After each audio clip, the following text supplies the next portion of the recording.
나의 죄 속하기는 예수의 피밖에 없네. 나는 공로 없도다. 예수의 피밖에 없네. 예수의 흘린 피 날 희게 하오니 귀하고 귀하다. 예수의 피 평안함과 소망은 평안함과 소망은 예수의 피밖에 없네. 나의 의는 이것뿐 예수의 피밖에. 아멘. 예수의 흘린 피 날 희게 하오니 귀하고 귀하다. 예수의 피 영원토록 내 할 말, 영원토록 내 할 말 예수의 피밖에 없네. 나의 찬미 제목은 예수의 피밖에 없네. 예수의 흘린 피 날 희게 하오니 귀하고 귀하다. 예수의 흘린 피 예수의 흘린 피 날 희게 하오니 귀하고 귀하다. 한 번 더 고백합니다. 예수의 흘린 피 예수의 흘린 피 날 희게 하오니 귀하고 귀하다. 예수의 피밖에 없네. 아멘. 찬양의 고백처럼 정말 주님, 우리를 정케하시는 분은 주님밖에 없습니다. 그러한 믿음이 있다면 또한 이러한 고백을 같이 행할 수 있음을 같이 찬양합니다.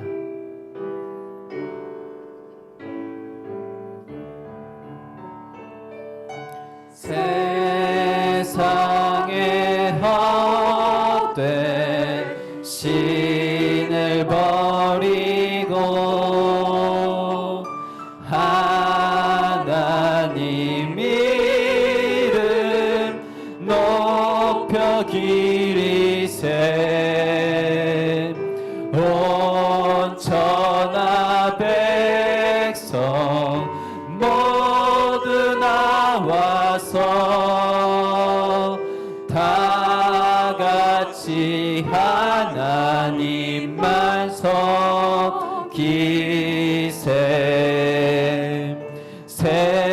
세상에 헛된 우상 버리고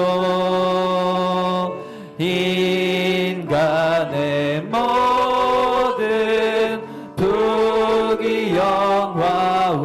부귀영화와 거짓과 불의 모두 버리고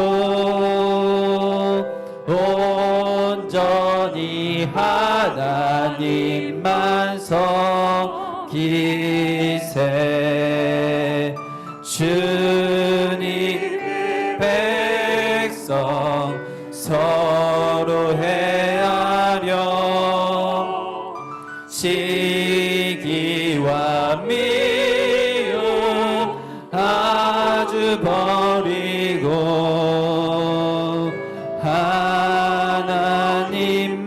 하나님만을 홀로 섬기는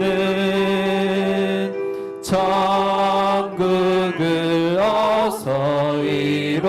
2절 한 번 더 고백합니다. 세상에 헛된 우상 버리고 세상에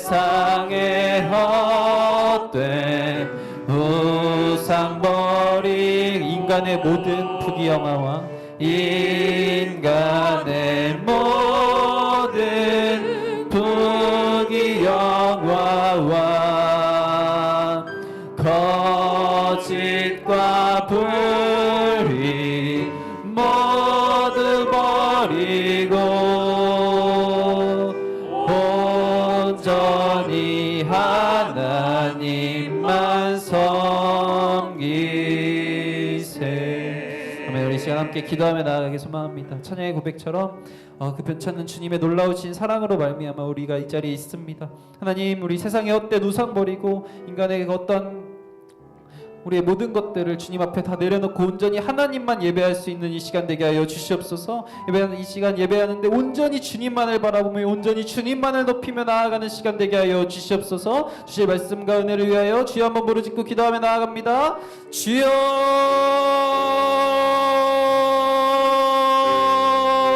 아버지 주님, 우리가 이 세상의 어떠한 헛된 우상들 다 버리고 주님 앞에 나아가길 소망합니다. 인간의 부귀 영화 거짓부리 다 버리고 주님 온전히 주님만을 바라보게 하여 주시옵소서. 아버지 주님만을 높이며 주님만을 찬양하며 주님만을 예배할 수 있는 이 시간 되게 하여 주시옵소서. 다른 것 생각지 아니하게 하시고 이 시간 온전히 주님만을 바라보며 온전히 주님만을 예배하며 나아갑니다. 주님 홀로 영광 받아 주시옵소서.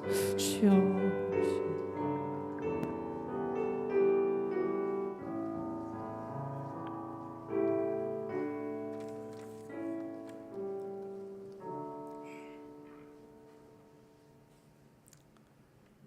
죄악으로 죽을 수밖에 없는 우리로 귀한 자녀의 특권까지 주신 주님, 한없는 은혜와 사랑에 감사를 드립니다. 우리로 주님 기뻐하실 삶의 모습은 아니었지만 회개하며 간절히 사모하는 마음으로 주님 전에 나와 신령과 진정의 마음으로 예배하게 하며 은혜와 축복의 시간 되게 하시고 이 시간 셀람 예배로 드리게 하심 감사드립니다. 사랑의 주님, 우리의 삶이 사랑의 하나님을, 은혜의 주님을 즐거워하는 하루하루의 삶이 되기를 원합니다. 코로나19 재유행과 기약 없는 전쟁으로 많은 이들이 죽어가며 각종 사건 사고 등으로 아픔이 있는 이때에 모든 것을 주님 간섭해 주시고 위로와 평안으로 회복되게 하시며 주님 뜻을 알아가게 하옵소서. 사랑의 주님, 이 민족으로 세계 모든 나라의 제사상적 사명을 감당하게 하시며 이 민족의 정치, 경제, 사회, 문화, 외교, 국방까지도 인도해 주시고 윤석열 대통령과 모든 유주자들에게 주님의 사랑하는 마음을 주사 지혜를 주셔서 이 민족을 잘 다스려 이끌어가게 하옵소서. 주님, 세계 각지에서 주님 명령의 동도 사명 감당하는 선교사님들과 우리 교회에서 파송한 선교사님 영유의 강건함 주시고 주님 복음 전하는 복된 입술과 아름다운 발길이 되게 하옵소서. 우리 성산교회를 사랑하시는 주님, 오늘날까지 인도해 주시고 쓰임받게 하시니 감사드립니다.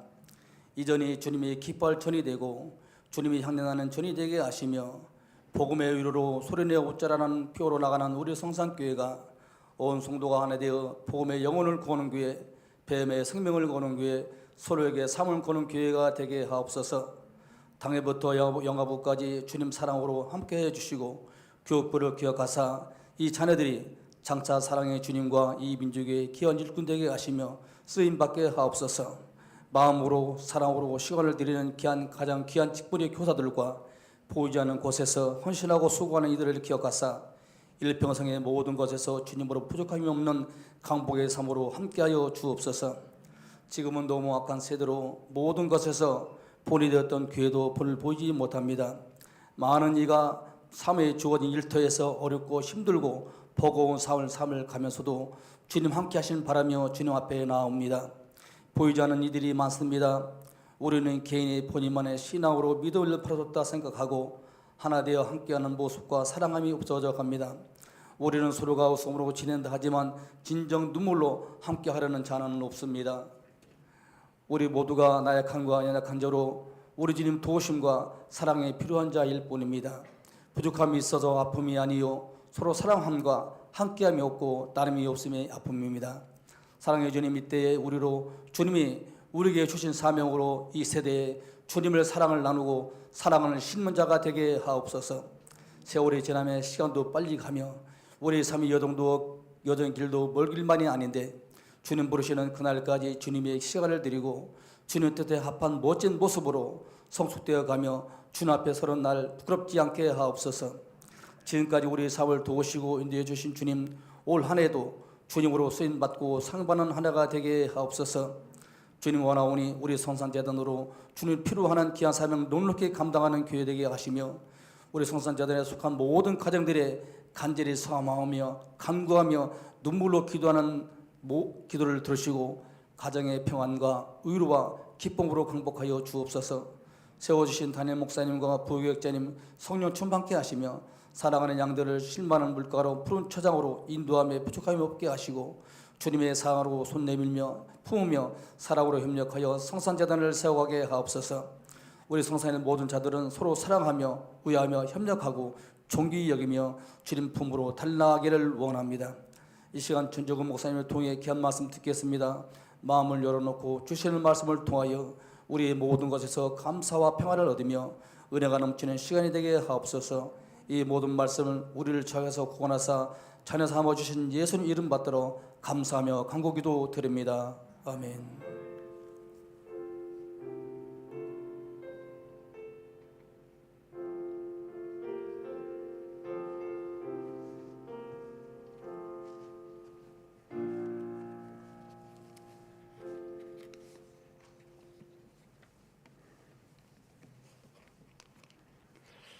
하나님 말씀은 요한계시록 16장 1절만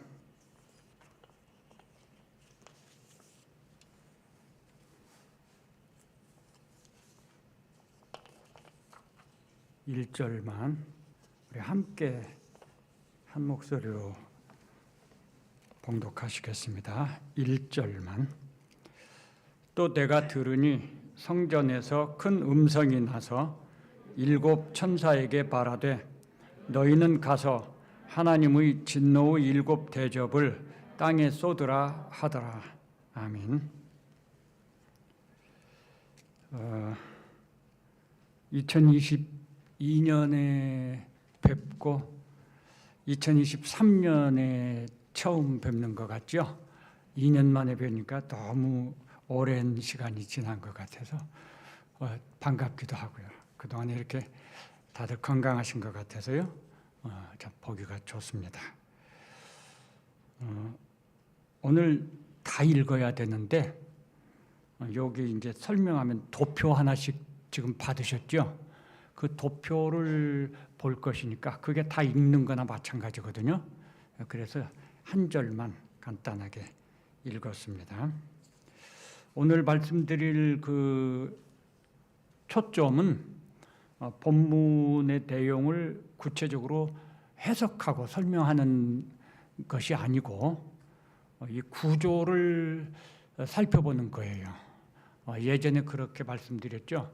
요한계시록은 이 퍼즐 맞추기와 같다.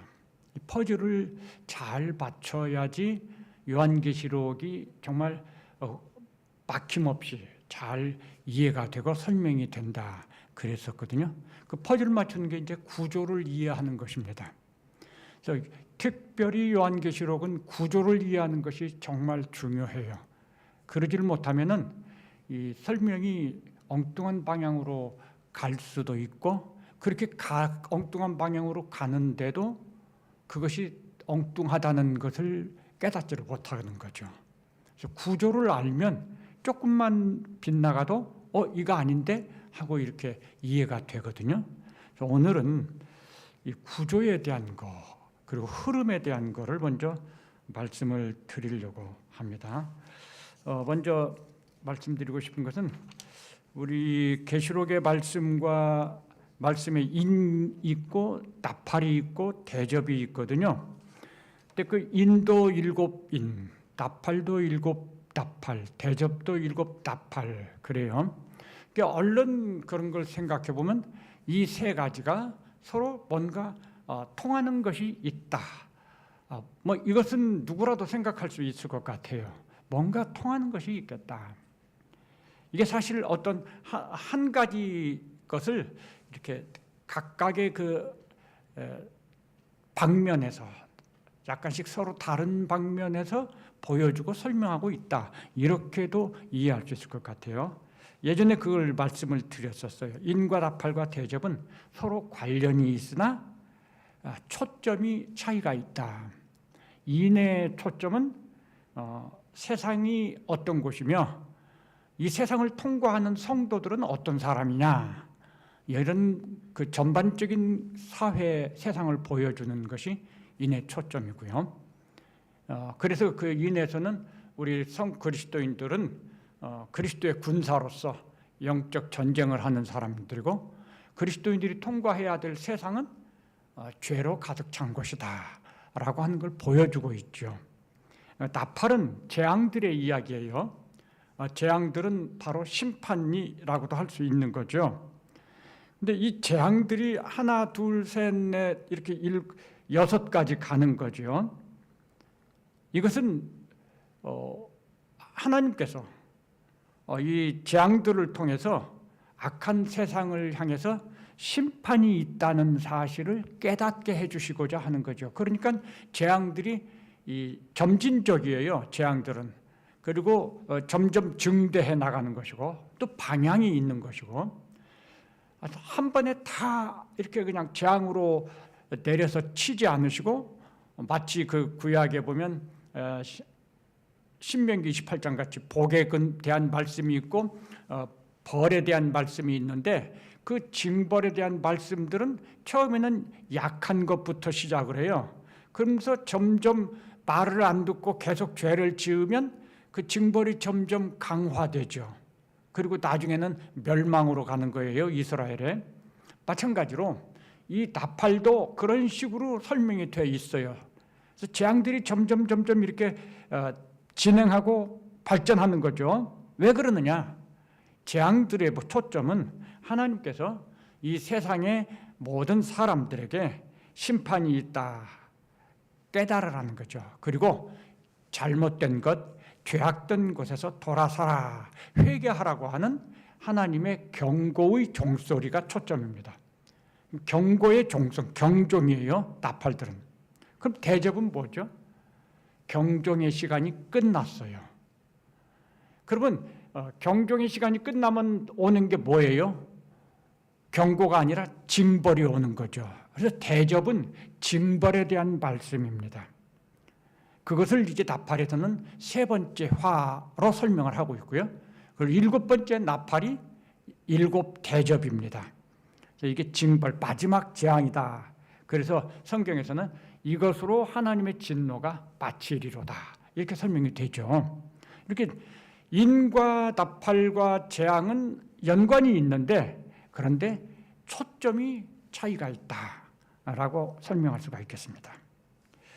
오늘은 이제 7 나팔과 7 대접의 이 대조를 하면서 전체적으로 이 대조를 통해서 하나님께서 우리에게 보여주시는 것이 무엇일까 하는 것을 찾아보려고 합니다. 그래서 먼저 이 도표를 다 보시기 바랍니다.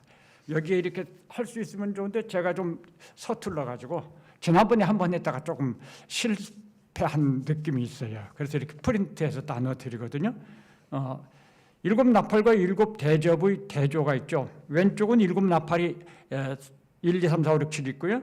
오른쪽으로는 7 대접이 1, 2, 3, 4, 5, 6, 7 이렇게 나누어서 지금 정리되어 있는 것입니다. 이 도표 배열을 우리가 살펴보면요, 사실은 7번째 나팔이 7 대접의 이야기예요. 성경대로 하면. 그러니까 이 도표를 그릴 때 이제 나란히 그리면 안 되고, 원래대로 한다면 7번째 나팔 밑에 종속되어서 그려야지 맞는 거예요, 이 순서를 보면. 그런데 성경에서는 7 나팔 따로 7 대접 따로 이게 독립적으로 이렇게 설명을 해놨다는 거예요. 그걸 저는 나란히 배열을 해가지고 비교를 하도록 해놓은 것입니다. 뭔가 그렇게 독립적으로 7 대접을 설명해 놓은 것에는 분명히 의미가 있다는 거죠. 그러면 이렇게 할 필요 없죠. 그냥 7 나팔이 7번째 나팔이 7 대접이다 하고 설명해도 되는 거거든요. 근데 7 대접을 아주 자세하게 설명을 해놨어요. 뭐가 어떤 뜻이 있을까라는 거예요. 우선 이 나팔과 대접에는 공통점이 있어요. 그 공통점이 뭐냐 먼저 7이라는 숫자가 공통되죠. 보면은 7 이렇게 나옵니다. 그 숫자를 사용하면서 공통점이 있습니다.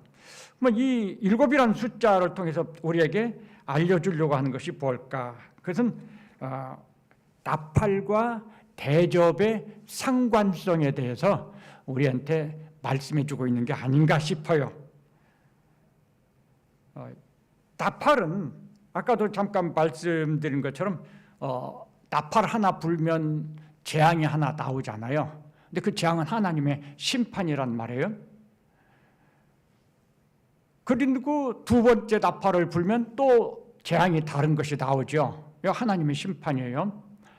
예전에 말씀드릴 때 그렇게 말씀드렸죠. 첫 번째 나팔을 불어요. 그러면 하나님의 심판이 주어지죠. 그 심판이 우리들의 세계에서는 재앙으로 나타나는 거예요. 근데 그것이 한 번 나타났다고 해서 끝나는 게 아니에요. 나팔이 계속 한 번 불린 나팔은 계속 울린다는 거죠. 나팔이 계속 울린다는 건 뭐냐면 하나님께서 나팔을 통해서, 즉 재앙을 통해서 깨닫게 하고 돌아서게 하기를, 회개의 기회를 주시는 건데 사람들이 회개를 안 하는 거예요. 돌아서지를 않아요. 또 깨닫지도 못하고. 그러니까 계속 악한 길로, 죄의 길로 가는 거죠. 그러니까 하나님께서 한 번 더 경고를 더 하시겠죠. 똑같은 나팔이 한 번 불어서 멈추는 게 아니라 계속 불리는 거예요. 시간이 지나도.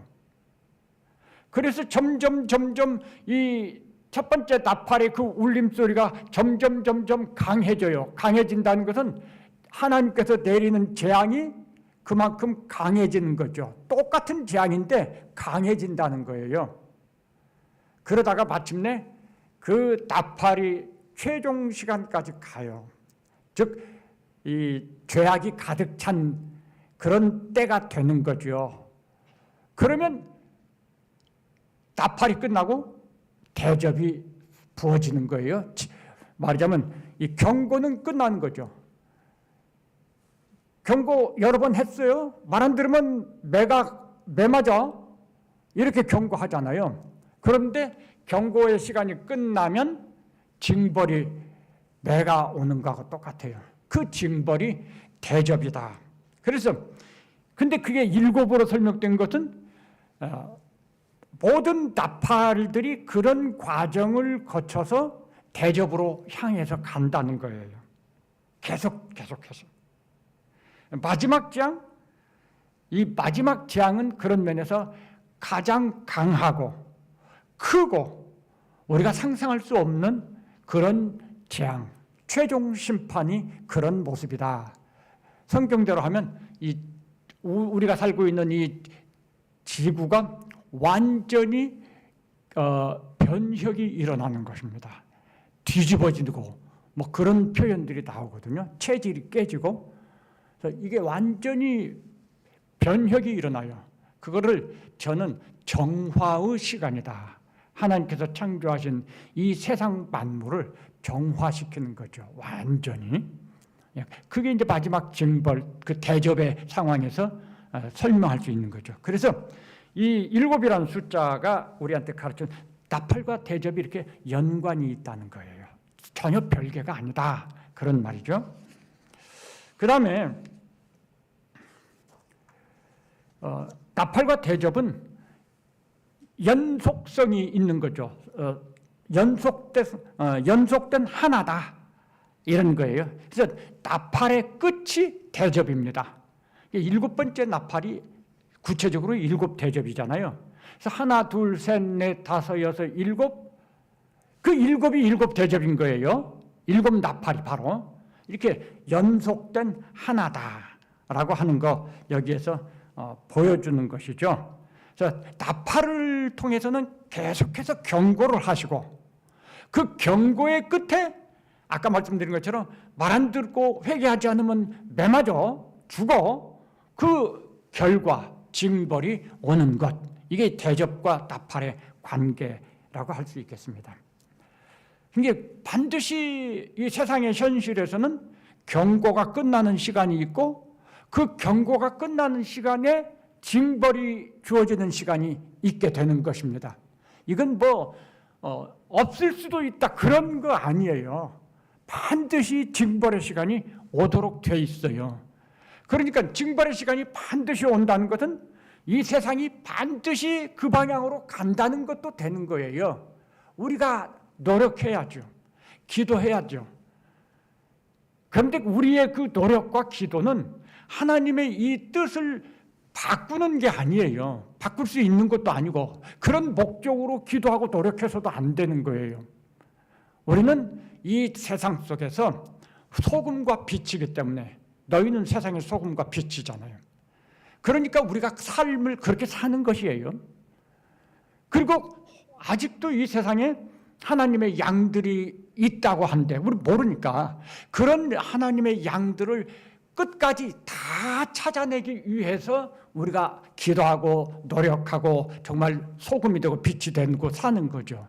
세상을 망한 방향으로 가는 이 세상을 바꾸기 위해서 그건 있을 수 없는 거예요. 그건 하나님의 뜻을 거역하는 것이 돼버리니까.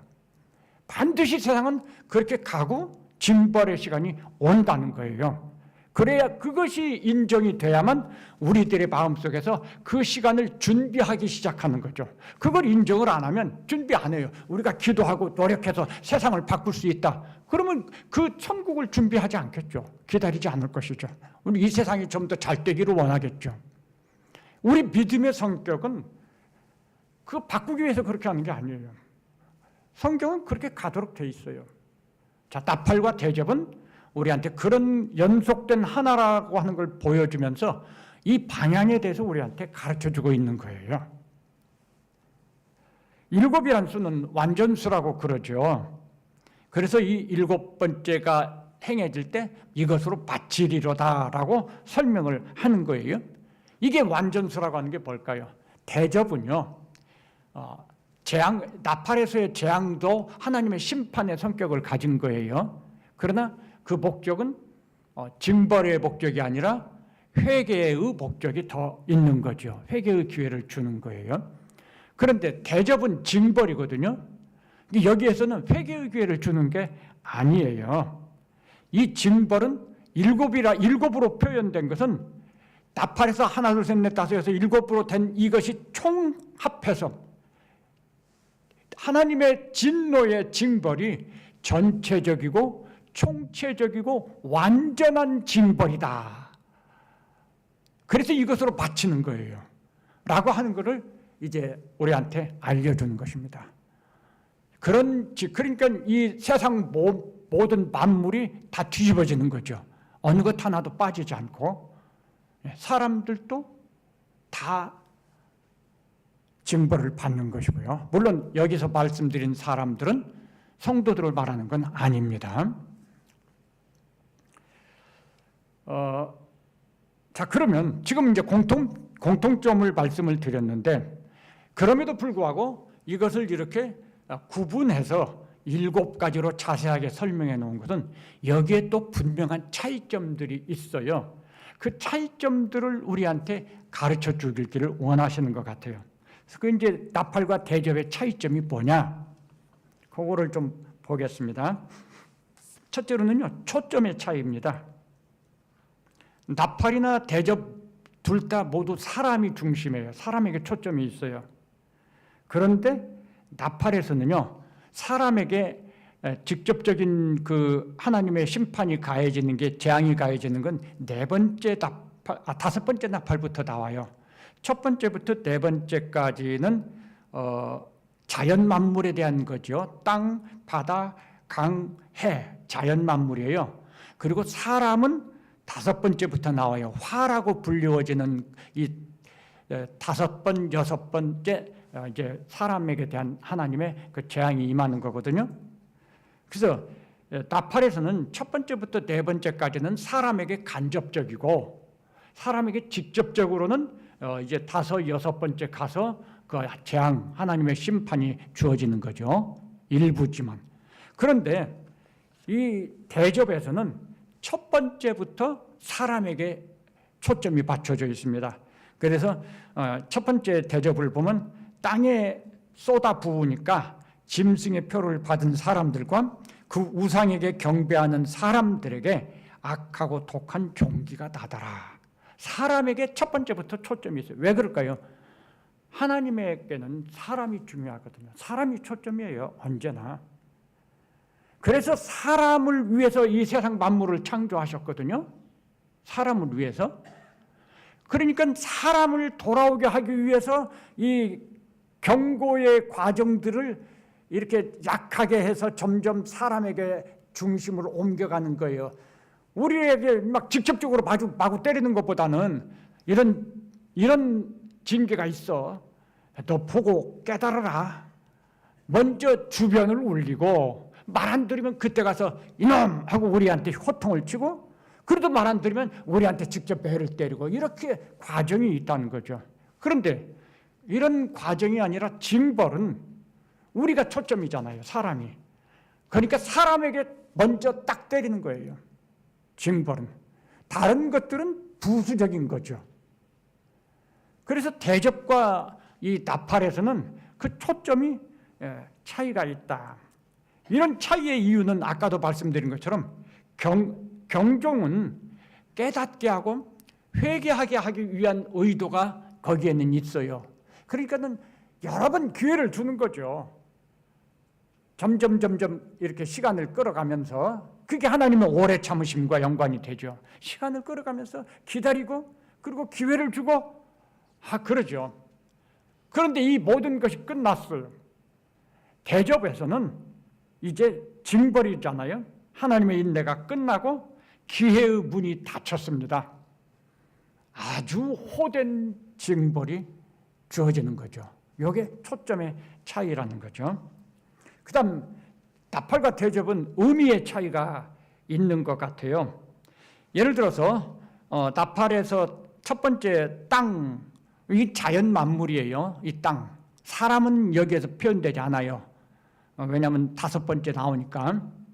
땅, 바다, 강, 해 할 때 사람에게 직접적인 게 아니거든요. 그런데 대접에서는 땅 할 때 이 대접에서의 땅은 이 자연 만물 땅이 아니에요.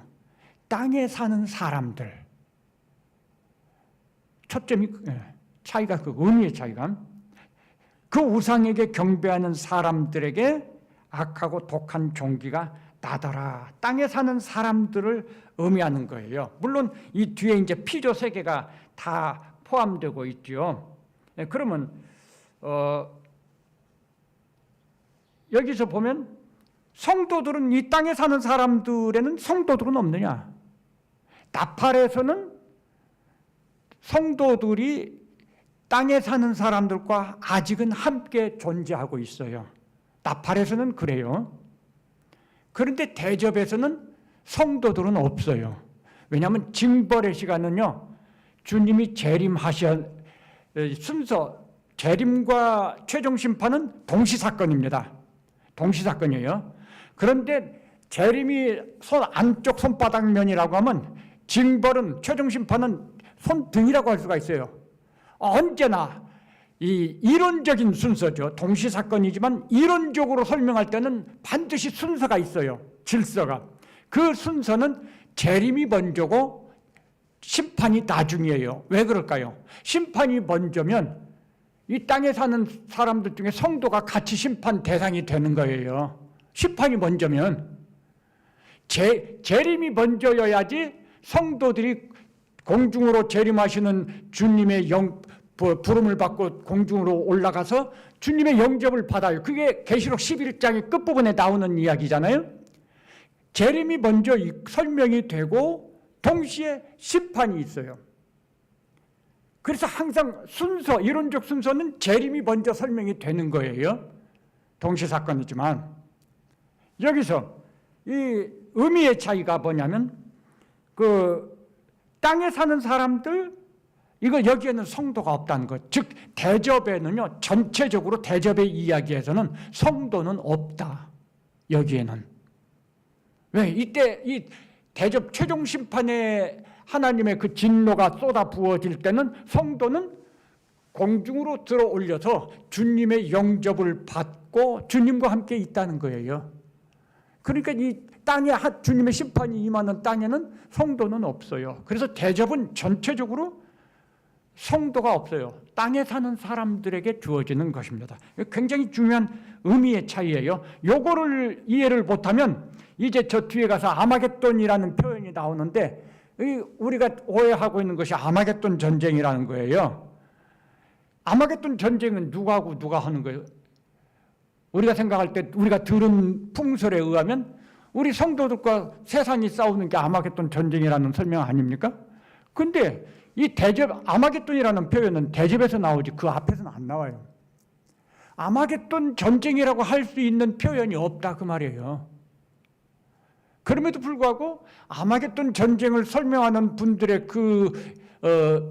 말을 우리가 고려해 보면 현실에서 아마겟돈 전쟁이라고 말할 수 있는 것이 있죠. 그게 어디냐면 계시록 11장에 그리고 12장 13장에서 나오는 영적 전쟁과 관련한 그리고 성도들의 대환란과 관련한 이야기가 바로 그분들이 말하는 아마겟돈 전쟁의 이야기예요. 실제로 아마겟돈 전쟁은 아니에요. 왜냐? 여기서 말하는 대접에서 말하는 아마겟돈은 장소를 의미하는 거거든요. 장소. 그 한 장소에 하나님을 대적하는 땅에 사는 무리들이 다 불러 모아진다는 거예요. 여기서 표현은 전쟁을 위해서라고 했지만 이 사람들이 이때 하나님의 최종 심판이 부어지는 이때에 누구하고 전쟁을 합니까? 자기들만 있는 거예요. 지금. 그러면 이 여섯 번째 나오는 아마겟돈이라고 하는 표현은 무엇과 연관이 되느냐? 그것이 이제 나팔의 여섯 번째 나팔과 연관이 되는 거예요. 여섯 번째 나팔은 그 계시록 11장에 보면은 이 마지막 때 세상은 완전히 두 무리로 구분이 된다고 그랬거든요. 요즘에 신문에 또 뉴스 같은 데 보면은 우리 이 현실 세상이 완전히 극단적인 두 무리로 지금 나눠지고 있어요.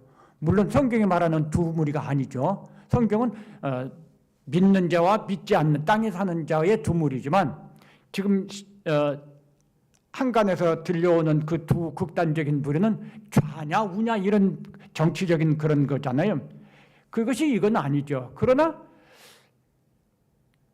저는 그런 참 묘한 생각을 가져요. 우리나라만 그런 게 아니더라고요. 다른 나라도 이렇게 극단적으로 자꾸 두 무리로 나눠지고 있는 거예요. 결국 그런 방향은 나중에 가면 성도와 성도 아닌 두 무리로 나눠질 수도 있겠다. 그것이 그렇게 연결이 되어갈 수도 있겠다. 저는 그렇게 생각을 해요. 그래서 유심히 그런 변화되어 가는 것들을 살펴보고 있는 것입니다. 우리가 그런 세상의 변화에 대해서 좀 관심을 가져야 돼요. 정확하지는 않아요. 얼마 전에 신문에 그런 어떤 기자가 AI 인조인간에게 질문을 했어요. 사람이 AI를 만들었으니까 어떻게 생각하냐? 사람에 대해서. 그러니까 그 대답이 뭐냐면 지금은 우리가 사람보다 못하지만 앞으로는 달라질 거야. 대답을 그렇게 한 거예요. 그 무슨 영화동 이야기예요, 이게. 옛날에 그런 그 인조인간들이 사람을 지배하는 그런 영화를 제가 TV에서 본 것 같거든요. 근데 그게 현실이 되어가고 있는 거잖아요. 우리가 이 세상을 참 유심히 지금 봐야 돼요. 어떻게 세상이 바꿔지고 있는가? 그런 상황들을 어떻게 이해해야 되나? 또한 재앙들이 끊어지지 않고 계속해서 지금도 나오고 있잖아요. 이런 상황들이 우리 마지막 때의 상황들에 대해서 우리가 정말 믿음의 눈을 가지고 분별하도록 해야 되는 그런 일들이라고 하는 걸 좀 기억을 하실 수 있으면 좋겠습니다. 이렇게 의미가 다르다. 여기 다섯 번째 나팔은 무저갱을 열어주고 황충들이 나오고 그리고 그 사탄의 군대라고 제가 설명을 했습니다. 그래서 사람들을 막 압력을 넣고 핍박을 하고 해서 자기 사탄의 군대로 빼앗아 가는 거죠. 여섯 번째 나팔은 천사들의 군대입니다. 그래서 이 천사들의 군대가 나와서 막 또 재앙을 내리고 해가지고 사람들의 이목을 이쪽으로 해서 그래서 두 무리가 다섯 번째 나팔과 여섯 번째 나팔에서 점점 갈라지기 시작하는 거예요. 두 무리로. 이게 이 대접에서는 어떤 식으로 설명이 되냐면 5번째 대접에 보면 짐승의 왕자라는 것이 나오죠. 이 짐승의 왕좌에 하나님의 최종 진노의 그 포도주를 막 쏟아붓는 거예요. 그러니까 그 나라가 어두워지고 사람들이 아파서 자기 혀를 깨물고 막 이런 설명이 나옵니다. 그럼 이 짐승의 왕좌가 뭐냐? 이 대접에서는 성도들은 없다고 그랬잖아요.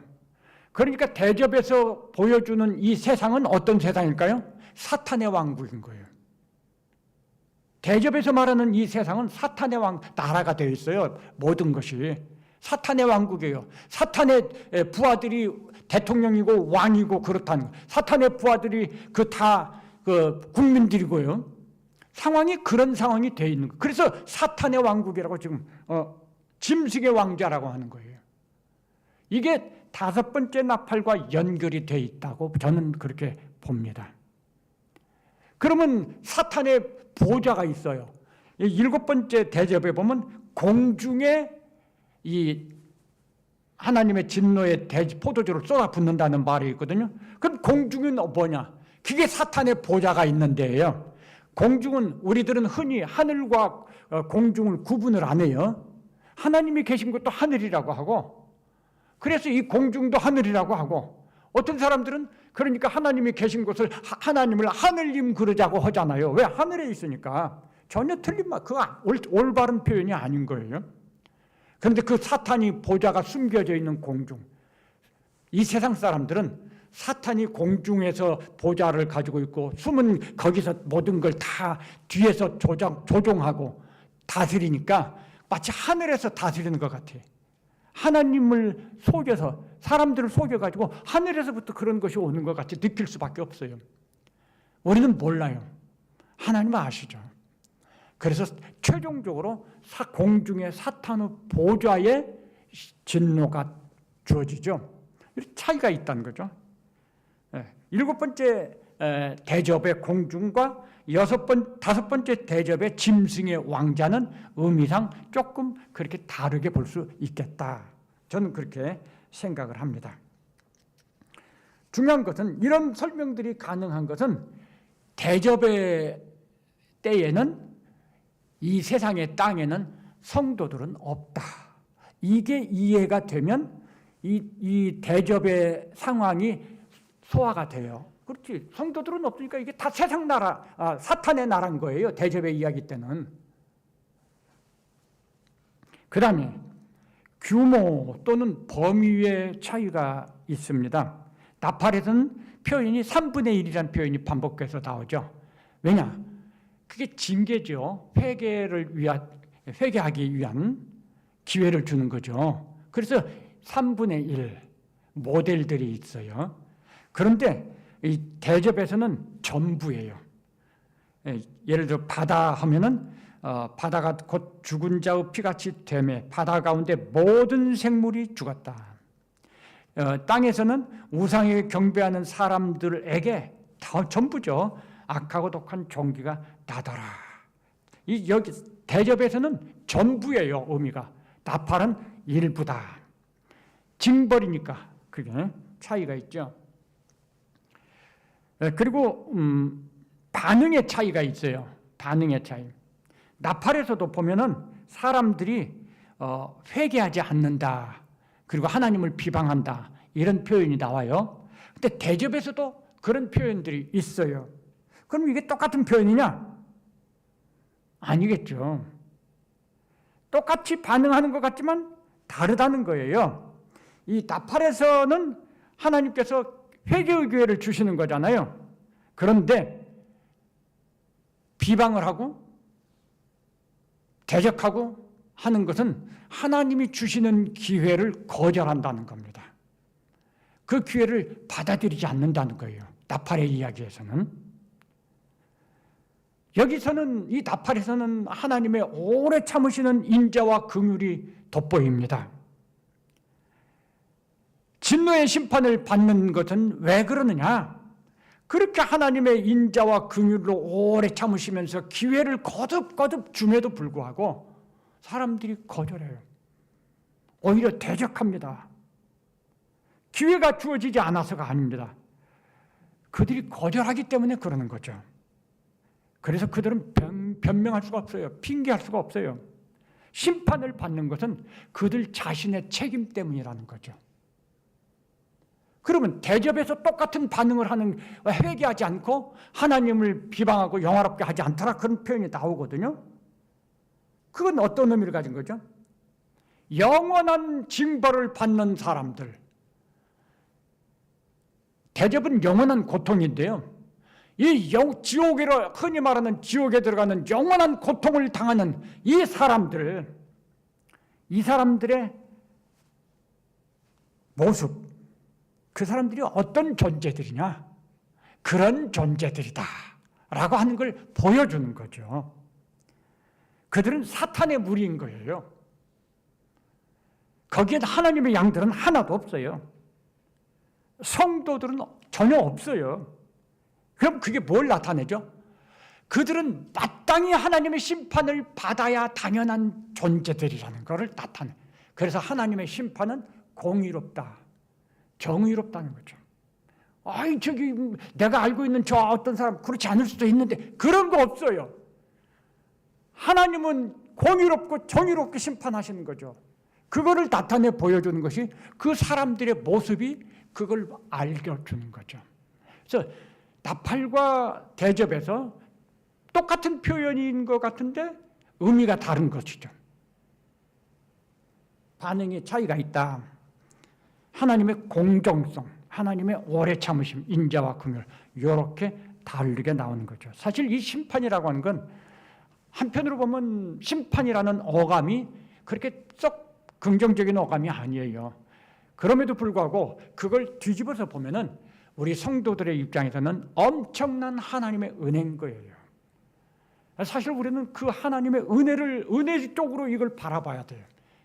굉장히 큰 위로가 있고 정말 은혜가 주어지는 거죠. 그 다음 시간 또는 기간의 차이가 있어요. 나팔은 오랜 시간입니다. 첫 번째 나팔, 두 번째 나팔. 왜냐? 회개의 기회를 주고 돌아서기를 기다리는 시간들이니까 이게 기간이 좀 걸리겠죠. 대접은요, 오랜 시간이 아니에요. 이건 순식간이에요. 예수님의 재림이 순식간의 일이면 대접도 순식간의 일이에요. 이게 동시사건이니까. 그 시간에 대해서 하나, 둘, 셋, 넷, 다섯, 여섯, 일곱 하니까 마치 하나님의 심판의 시간이 좀 이렇게 오래 걸리는 것처럼 느낄 수가 있거든요. 그런데 그런 게 아니라는 거죠. 한 번에 주어지는 순간적인 심판이에요. 그러면 왜 하나, 둘, 셋, 넷 이렇게 자세하게